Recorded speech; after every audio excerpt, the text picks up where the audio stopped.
Phone has full storage, but my name is Mr. Lavender. I'm reading the 40 Laws of Power. I'm on page 26. Let's begin.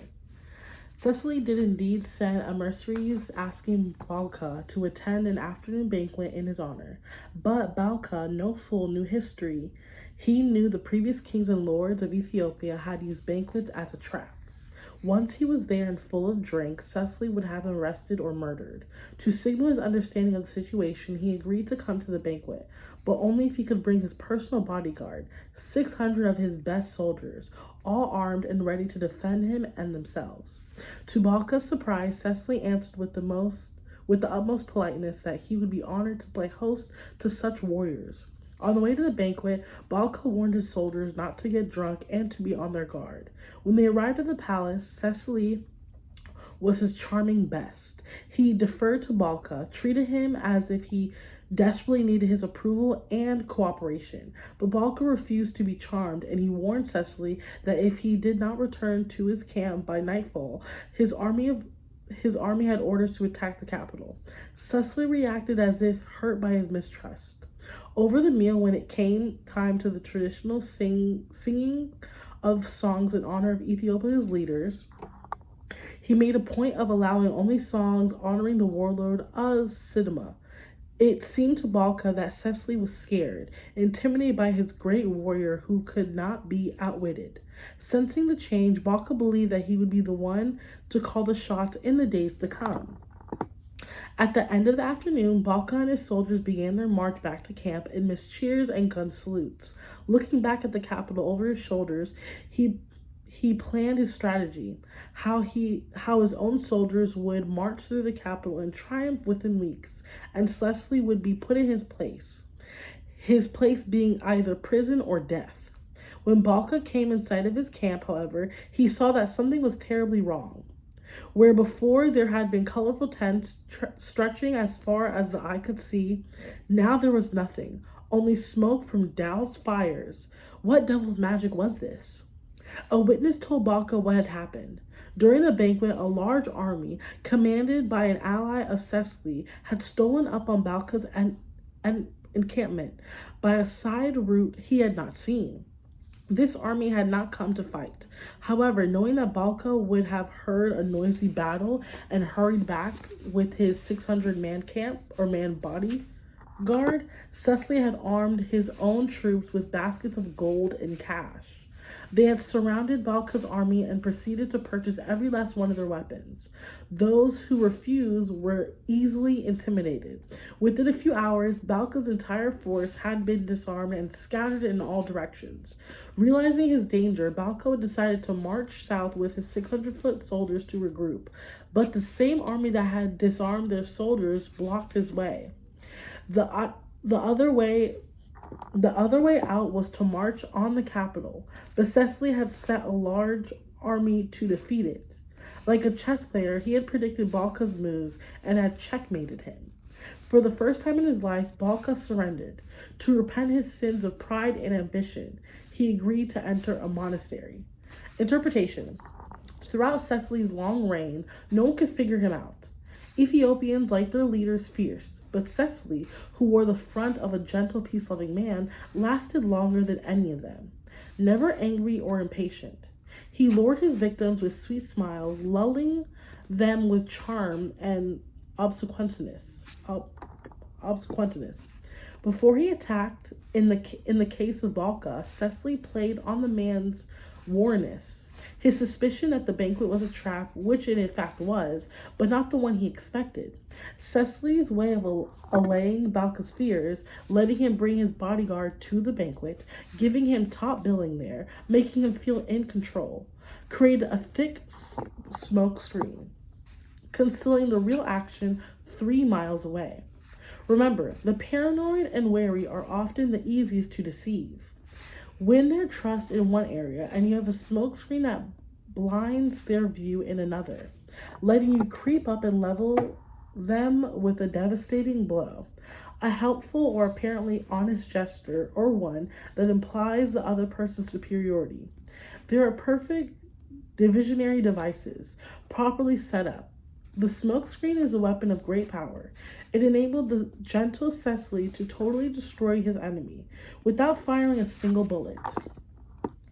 Do not underestimate the power of Teferi. He creeps like a mouse but has jaws like a lion.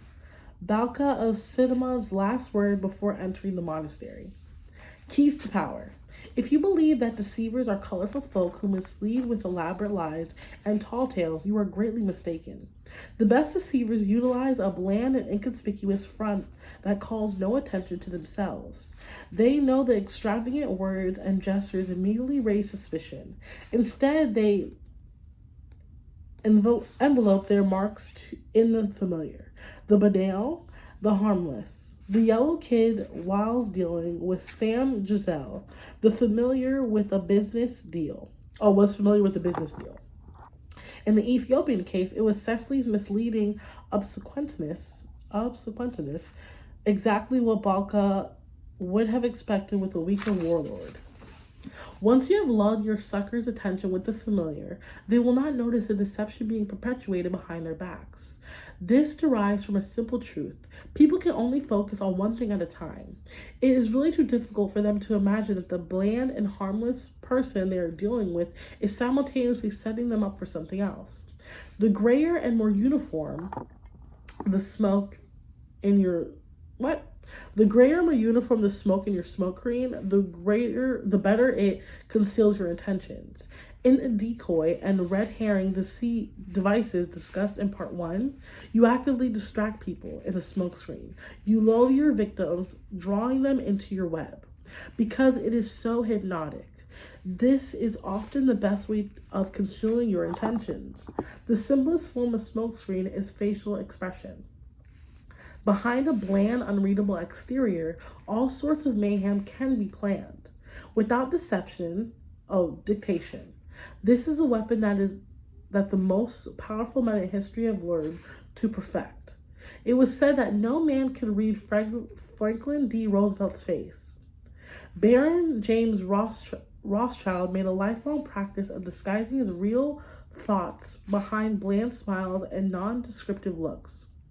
Stouthall wrote the Talleyrand. Never was a face less of a barometer. Henry Kissinger would bore his opponents around the negotiating table to tears with his monotonous voice, his blank look, his endless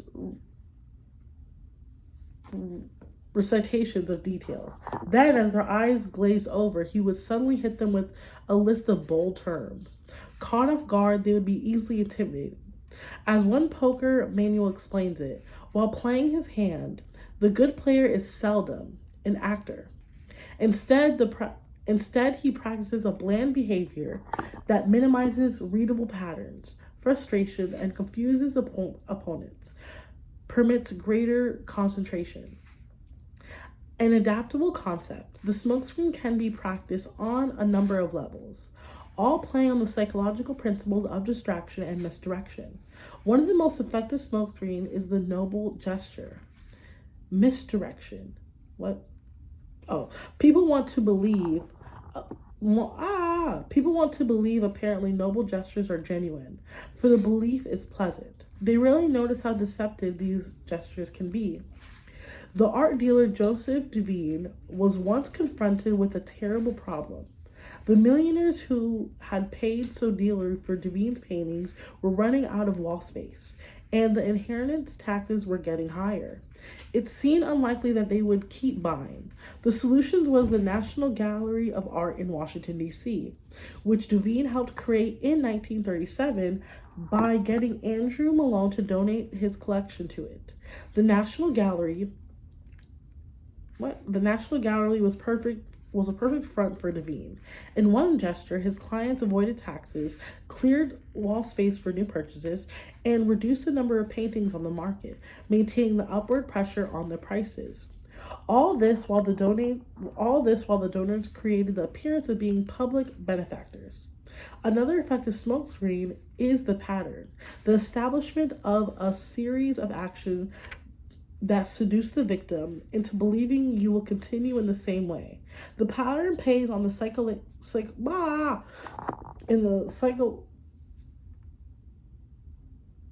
psychology of anticipation. Why did it take me so long? Our behavior conforms to patterns, or so we like to think.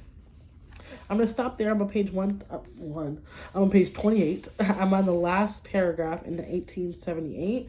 So I'll continue. Again, my name is Mistress Lavender. I am reading the art. I'm reading the 48 Laws of Power on page 28, the last paragraph. But again, make sure to like, comment, and subscribe, and turn your post notifications on. If I messed up, mind your business. It doesn't matter. I don't care. Because you know why? More content for you. Literally, I'm still on I'm here. I just have one more page until Law 4, and then we're there. But again, I'll see you next episode. Bye. Drink water, eat some food.